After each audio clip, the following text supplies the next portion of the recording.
বন্ধুরা, এক সময় খরস্রোতা ব্রহ্মপুত্রের সেই উত্তাল রূপ দেখাতে আজ আমরা এসেছি সেই ব্রহ্মপুত্রের বুকে। তবে ব্রহ্মপুত্রের পূর্বের সেই তারুণ্য অশ্বারোহীর নেই, যে তারুণ্যের যৌবন, যে সৌন্দর্য, তা এখন আর নেই।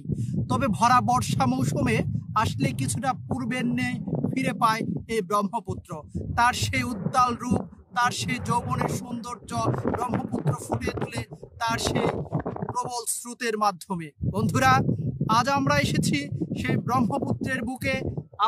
আপনাদের শোনাবো, দেখাবো ব্রহ্মপুত্রের সেই উত্তাল দিনগুলোর যে তার সৌন্দর্যের রূপ কিছুটা হলেও আমরা যদি তুলে ধরতে পারি তাহলে আমরা সার্থক। এবং এই ব্রহ্মপুত্রের বুকে যারা জীবন নির্বাহ করে, যাদের জীবন চলে এই ব্রহ্মপুত্রকে নির্ভর করে এবং তাদের সেই জীবন জীবিকা নির্বাহ করে, সেই মানুষগুলার হাজারো মানুষের জীবনের গল্প শোনাবো আপনাদের আজকে।